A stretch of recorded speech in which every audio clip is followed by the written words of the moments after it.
তাতে অনেক ঘটনা প্রবাহ আছে, যে ঘটনা প্রবাহে আসলে আমাদের প্রপার কোনো ডিসিশন নেওয়া সবসময় ইজি নয়, বরং ধোঁয়াশায় পরিপূর্ণ এবং ফিতনায় পরিপূর্ণ। কিয়ামতের আগে আসলে ফিতনা এমনভাবে পতিত হবে, ধোঁয়াশা বিভ্রান্তি এমনভাবে ছেয়ে যাবে যে আমরা আসলে সিদ্ধান্তহীনতায় ভুগতে হবে এবং সঠিক এবং বেঠিক সিদ্ধান্ত বের করে আসা, সঠিক এবং বেঠিক পথ নিরূপণ করা, এটা কঠিন একটা ব্যাপার হয়ে দাঁড়াবে।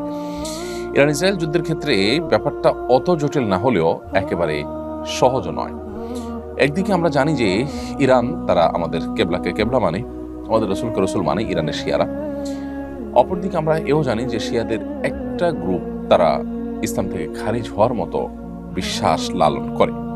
যদিও শিয়াদের মধ্যে আর অনেক গ্রুপ আছে যারা অনেকেই আছেন যে ইসলাম থেকে খারিজ হওয়ার মতো বিশ্বাস লালন না করলেও ভয়াবহ বিদআতে তারা লিপ্ত এবং সুস্পষ্ট বিভ্রান্তি এবং গোমরাহিতে তারা আছে।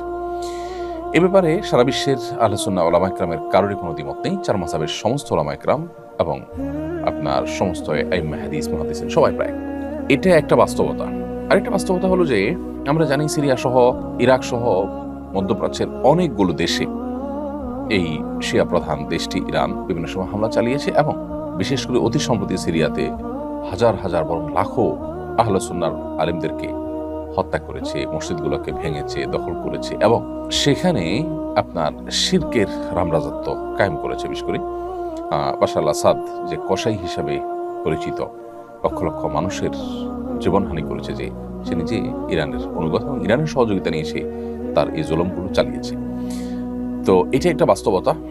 আবার ইহুদি রাষ্ট্রটির যে জুলুম দীর্ঘকাল পর্যন্ত ফিলিস্তিন সহ গোটা মুসলিম বিশ্বের বিরুদ্ধে যে ভয়াবহ এবং সবচেয়ে খুল্লম খোলা শত্রুতায় লিপ্ত, এটা তো আজকে নতুন নয়। এবং কোরআনে কারীমে আল্লাহ বলেছেন, লা তাজিদান্না আশাদ্দান-নাসি আদাওয়াতান লিল্লাযিনা আমানুল ইয়াহুদ, ঈমানদারদের সবচেয়ে বেশি কঠোর শত্রুতা করতে দেখবেন ইহুদিদেরকে হে রাসূল, এবং এরপরে যারা মুশরিক তাদেরকে। আজও আমরা দেখছি যে আমাদের পার্শ্ববর্তী দেশের মুশরিক দেশ এবং এই ইহুদি দেশ, উভয় দেশ পৃথিবীর যে কোনো প্রান্তে মুসলমানদের বিরুদ্ধে তারা ঐক্যবদ্ধ এবং সবচেয়ে বেশি সোচ্চার।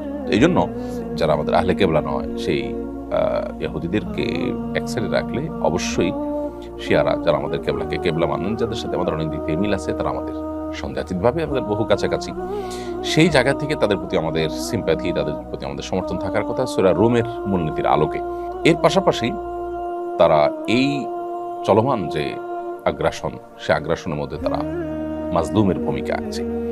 সেই জায়গা থেকে আমরা মাজলুমের পক্ষাবলম্বন করাটা, এটা হলো আমাদের জন্য সবসময় কর্তব্য। আমরা কোনো অবস্থাতে জালেমের সহযোগী বা জালেমের সমর্থন, এটা আমরা কোনো অবস্থাতে করতে পারি না। সেই সাথে আল্লাহ তাআলার কাছে আমাদের একটা কমন দোয়া থাকা দরকার, আল্লাহ চলমান সমস্ত ঘটনা প্রবাহের শেষ পরিণতির জন্য ইসলাম এবং মুসলমানদের জন্য কল্যাণ বয়ে আনে।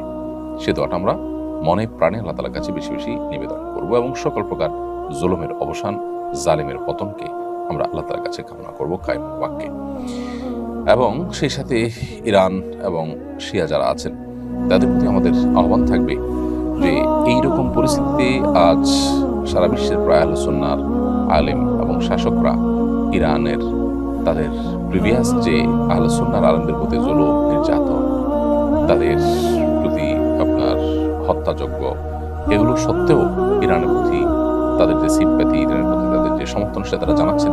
অতএব তারাও ভবিষ্যতে আহলে কেবলা নিজের স্বগোত্রীয় ভাইদের সাথে আচরণ করার ক্ষেত্রে তারা যেন আরো দায়িত্বশীলতার পরিচয় দেন। উচ্চ মাধ্যমিক শ্রেণীতে এনসিটিভি কর্তৃক প্রণীত ইসলামের ইতিহাস ও সংস্কৃতি বই নিয়ে সমালোচনা হচ্ছে। এই বইটি একাধিক সাহাবীর ব্যাপারে সমালোচনামূলক রচনা আছে। এই বইটিতে একাধিক সাহাবীর ব্যাপারে সমালোচনামূলক রচনা আছে। সাহাবীর মর্যাদা সম্পর্কে ইসলামের নির্দেশনা জানতে চাই।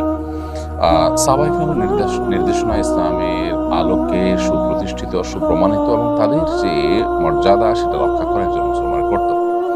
নবী করিম সাল্লাল্লাহু আলাইহি ওয়াসাল্লামের পরিষ্কার হাদিস রয়েছে, আমার সাহাবীরা তারা হেদায়েতের উপর আছে, তাদেরকে তোমরা যদি পথ নির্দেশ গ্রহণ করো তাহলে তোমরা হেদায়েত প্রাপ্ত হয়ে যাবে, তাদেরকে গালি দিও না।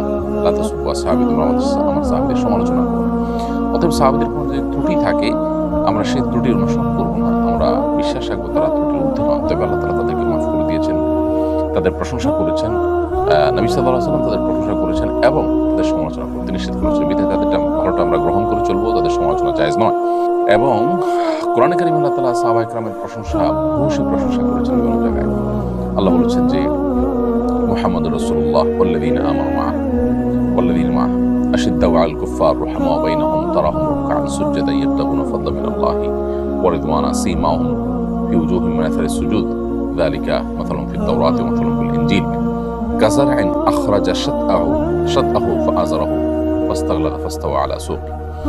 এই যে মুহাম্মদুর রাসূলুল্লাহ ওয়াল্লাযীনা মা'আহু, এই আয়াতে আল্লাহ তাআলা সাহাবীদের কথা বলেছেন যে মুহাম্মদ আল্লাহর রাসূল ওয়াল্লাযীনা মা'আহু আশিদ্দাউ আলাল কুফফার, যারা তার সঙ্গে আছেন তারা কাফেরদের উপরে কঠোর, পরস্পর তারা বিনয়ী বিনম্র, একে অন্যের প্রতি দয়ালু, তারপর তাদেরকে সবসময় দেখবেন প্রতি সিজদাতে তারা আল্লাহর সন্তুষ্টি শুধু আশা করে এবং তাদের সিজদার আলামত তাদের চেহারায় ফুটে ওঠে।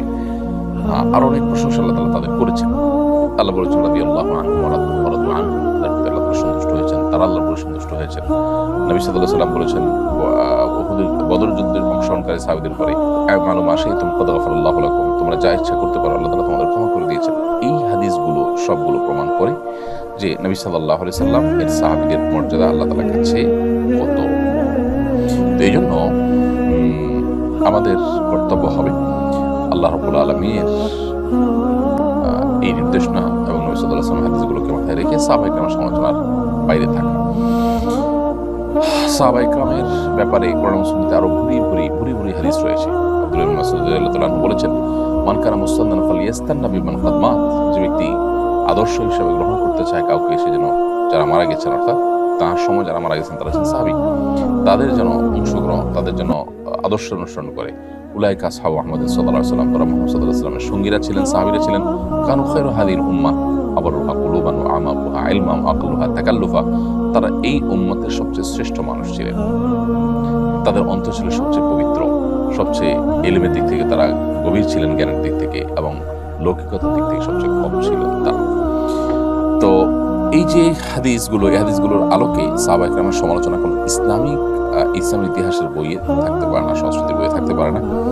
মূলত এনসিটিভি দীর্ঘদিন পর্যন্ত সেখানে বই পুস্তক রচনার জন্য, বিশেষ করে আপনার আমাদের নিচের দিকের বাচ্চাদের বই পুস্তক রচনার ক্ষেত্রে এমন কিছু লোককে সেখানে প্রশ্রয় দিয়ে রেখেছে এবং এমন কিছু লোক এনসিটিভি করে আপনার নিজেদের প্রভাব বিস্তার করে রেখেছে যে যুগ যুগ ধরে তাদের বিরুদ্ধে, বছরকে বছর তাদের বিরুদ্ধে আলোচনা করেও কোনোভাবে তাদেরকে নড়ানো যায়নি। ইসলাম শিক্ষা এবং ইসলামের ইতিহাস বইয়ের লেখার ক্ষেত্রে এমন এমন লোক রাখা হয়েছে যাদের মধ্যে এমন লোক আছে যারা হাদিস অস্বীকার করে, হাদিসকে স্বীকারই করে না, যারা মুসলমানই না, এরকম লোককে রাখা হয়েছে। এবং যাদের ইসলাম শিক্ষার কোনো ব্যাকগ্রাউন্ডের মানুষ তারা না, এরকম আনাড়ি মানুষজনকেও রাখা হয়েছে দুর্ভাগ্যজনকভাবে। একটি দেশের যদি উচ্চ মাধ্যমিকের যে আপনার পাঠ্যক্রম, সেটা প্রণয়ন কমিটিতে যদি ধরনের লোক থাকে বা কর্তৃপক্ষ যেরকম দায়িত্বশীল আচরণ, দায়িত্বজ্ঞানহীন আচরণ করেন, তাহলে সেক্ষেত্রে সে দেশের আসলে ভবিষ্যৎ প্রজন্মের জন্য ভালো কিছু আশা করা কঠিন। এই জন্য এনসিটিভিতে দীর্ঘদিন থেকে ঝেঁকে বসা ভূত দূর করাটা খুবই গুরুত্বপূর্ণ। আমি আশা করবো যে যথাযথ কর্তৃপক্ষ সেটি খেয়াল করবে।